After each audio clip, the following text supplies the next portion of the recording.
Good morning, everybody. Welcome to today's live update. I'm Chancellor Donde Plowman. Before we go over today's data, I have several announcements to make. First, beginning next week, we're going to start doing these live updates only once a week. We'll do them on Fridays, the same time, 11:30. So I hope you will still join us on Friday to go over the data and other COVID-related news and information.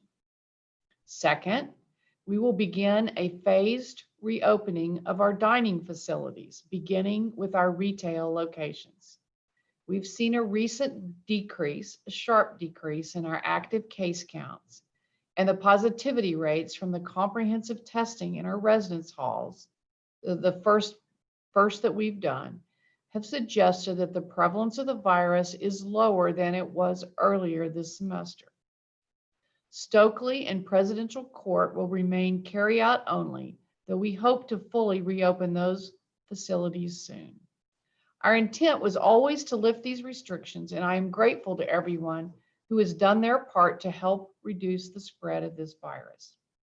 Finally, we have made plans for in-person commencement ceremonies this November to celebrate both our spring and summer 2020 graduates, as well as our fall 2020 graduates. And we will talk with Provost John Zomchick about that shortly. But first, let's go over today's data. What you'll see on the charts is we currently have 90 active positive COVID-19 cases. Of those 90, 89 are students and 1 is an employee. So you look at that curve and it's come down steeply, got kind of flat, started going up just a little. We had 7 new active cases that were reported yesterday. This is the new graphic that we've been reporting for several days. We now, in our third chart, you can see that we have 319 people in quarantine or self-isolation. Of those, 285 are students. So that's a significant decline that we see there. I want to start with some questions for Dr. Gregg. I look at those numbers and I can give an interpretation, but you're working with the not just the numbers, but the individuals closely every day. So what do you see in these numbers that I just went over today? Well, good morning, Chancellor. It's a pleasure to be with you again this morning. Well, we're certainly pleased to see the decreases in our active cases and increases in the recoveries that we have been seeing in our campus data. Students, faculty, and staff should be commended for their efforts in reducing the transmission of infection in our community. With our numbers today, we are seeing a slight upswing in our active case count. This is in part likely due to identification of cases through our campus-wide testing efforts. It's also important to note that although we had been seeing a decrease of active cases on our campus, nationally over the preceding 2 months, among persons aged 18 to 22, weekly COVID-19 cases had been increased by around 55%. So with our broader testing, we feel that our cases will most likely continue to rise. We're still concerned that some are avoiding testing due to their fear that if found to be positive, they'll be required to isolate, or that their positive result will mean that their friends or families will have to quarantine. Some of the increase in active cases that we're likely to see could reflect that we'll be capturing those individuals with our testing as well. Our anticipated increase will not be solely due to increased testing, however. Student gatherings and congregate living settings, both on and off campus, will still be a likely contributor to the rapid spread of COVID-19 and a driver in increased active case counts.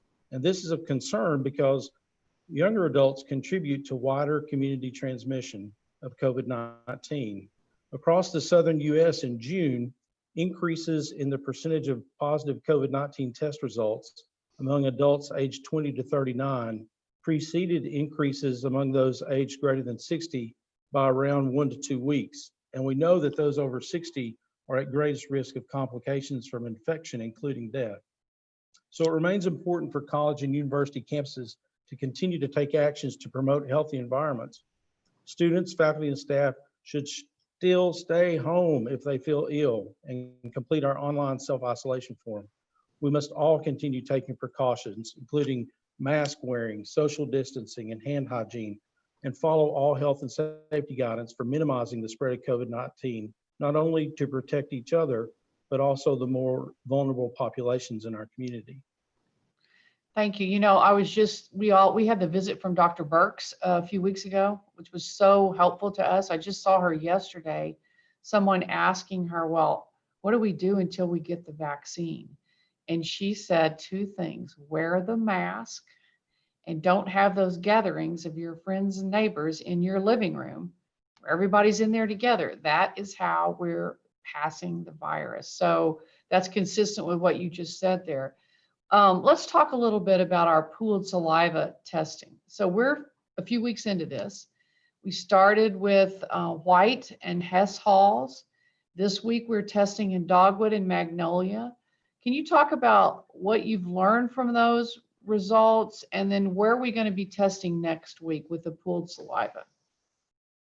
Well, we're definitely excited to see our campus-wide comprehensive testing program roll out, and we'll be closely following that data. At White and Hess Halls last week, subsequent to saliva testing, we saw 26 individuals referred to the Student Health Center for the nasal swab PCR testing.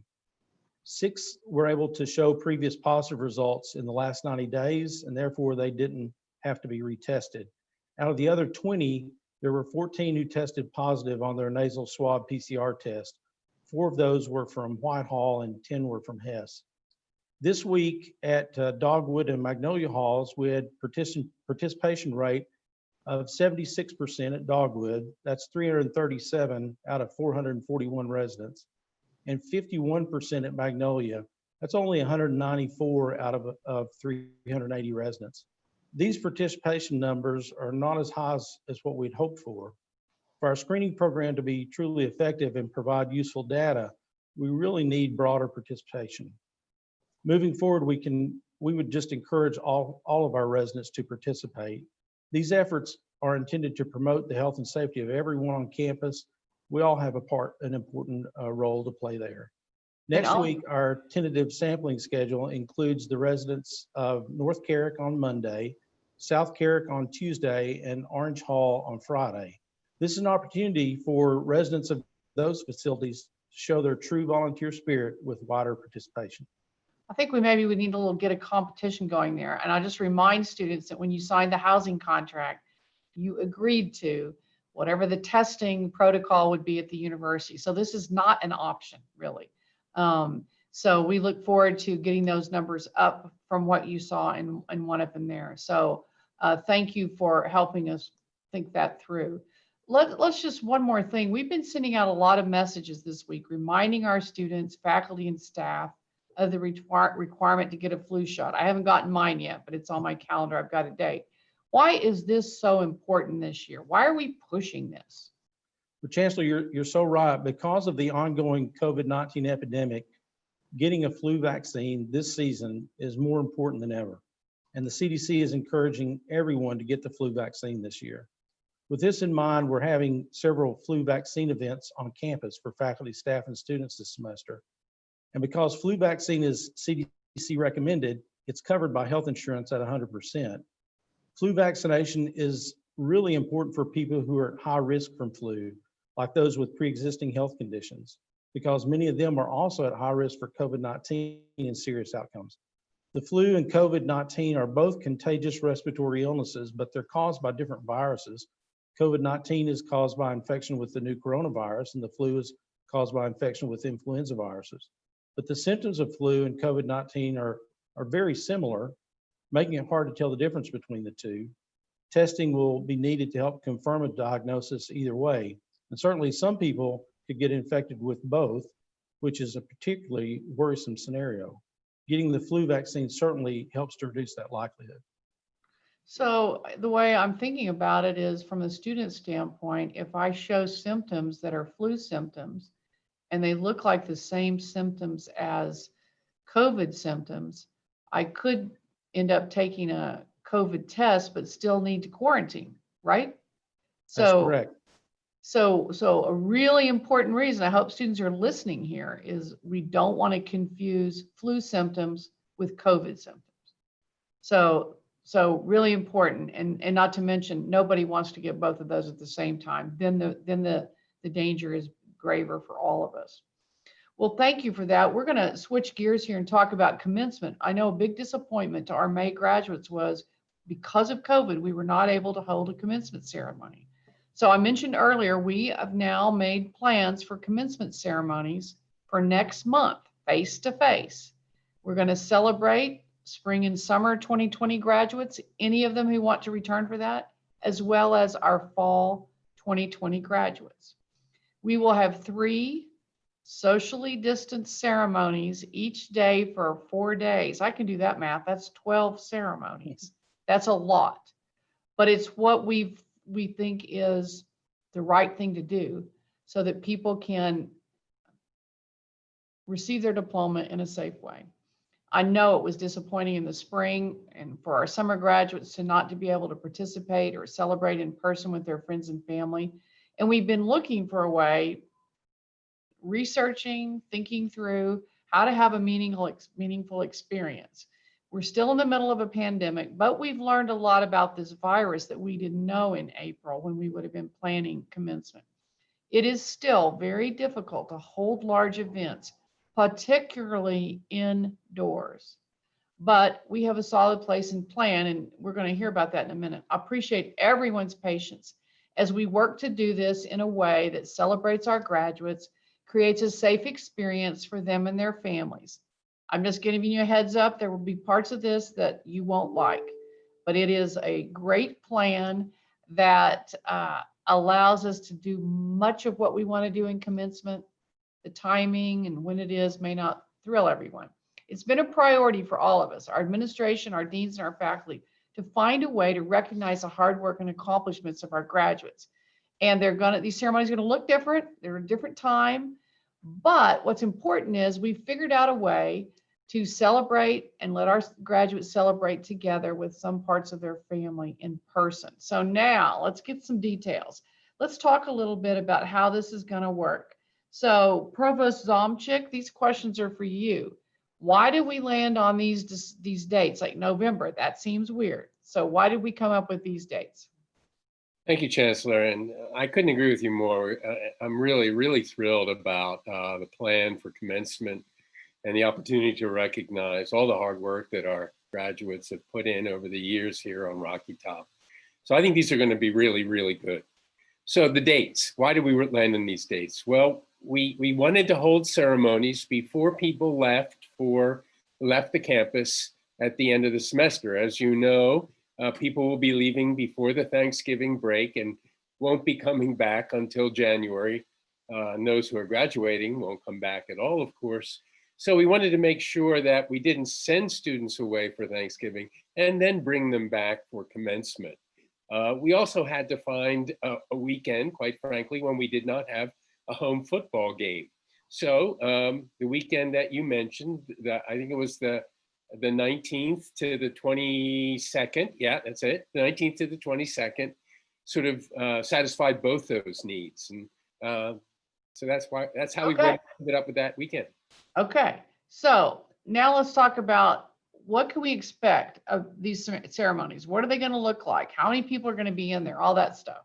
So as you said, we will have 12 ceremonies over the 4 days. We're still working out details, but right now we plan to have 200 graduates per ceremony and a limited number of guests per each graduate. We have to do that in order to make sure that we keep everyone safe, keep Dr. Gregg happy, that we keep following the protocols that have kept our campus safe over the course of this semester. So limited, but we think we're certain that we'll have enough ceremonies. 12 ceremonies is enough to accommodate everyone who wants to march and have their family come and watch them march, or members of a limited number of members of their family. Everybody will have to wear masks. Everybody will be social distanced. You know, one of the things that I personally am disappointed about is that we won't be able to shake the hands of the graduates as they cross the stage, but they'll still be able to cross the stage and will nod in recognition. I think obviously that's a small sacrifice to make in the interest of preserving public health. We're going to do everything we can to keep that spirit of commencement alive, and while still making sure that it's safe for the participants and for the attendees, the families. So I'm really looking forward to it. Yeah, you and I will be showing up at 12 ceremonies or something like that. So we plan to have 200 graduates, more or less, limited number of guests. So that's really good news. It'll be different, but it won't be virtual. That's the plan. So when should students expect to hear more about this, more details? So we're going to start on Monday by reaching out to all the spring and summer 2020 grads with details on how to register for this in-person commencement. So any of you spring and summer 2020 grads who are listening in to this update, please keep an eye on your utk.edu email inbox and look out for that email giving you the opportunity to register for the commencement on the 19th, 20th, 21st, and 22nd. For our current students who are here now, that is the fall 2020 graduates, you'll also get an email about commencement ceremonies in the coming weeks. We want to reach out to our spring and summer first, and then we will send you an email giving you information about how to register for graduation. So as you said, it's not a perfect solution, and perhaps these dates won't work for everyone, but we've tried to spread it out over 4 days in order to give everyone at least some choice. And we're committed to honoring our grads, both our summer and spring grads and our fall grads. And we'll also be planning to have ceremonies again in May 2021. And there'll be opportunities there as well for the grads who might not have been able to attend this coming November.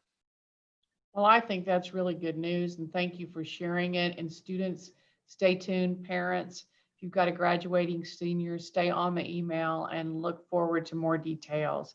So just in summary, I think this is a good day. It's Big Orange Friday. We've got a football game tomorrow. Our numbers are going down. Our testing strategy is working. It's producing results and helping us know better where the virus is. It seems like from the data, and we're going to continue to follow the data. The way the data is moving, we're able to lift a few more of the restrictions, and I appreciate everyone's work on this. The guidelines that we put in place, the students are following them. I go out on campus and it's almost starting to feel normal that we all have on masks. I say almost. I want to thank everyone for that. I want to remind students living in the dorms and Greek houses that when we come there for the testing, it's a requirement that everyone participate in the test. It helps us know where the pockets are and how to keep everyone else safe, including the larger community of Knoxville. And finally, what a great thing that we're able to put back in place, not the same commencement ceremony, but a face-to-face ceremony. So graduates, tell your parents, your brothers and sisters, at least a small group of you are going to be able to gather and celebrate your accomplishments. So I want to thank Provost Zomchick and Dr. Gregg for joining me today. And we'll be back 1 week from today for our next live update. So thank you, and let's go Vols.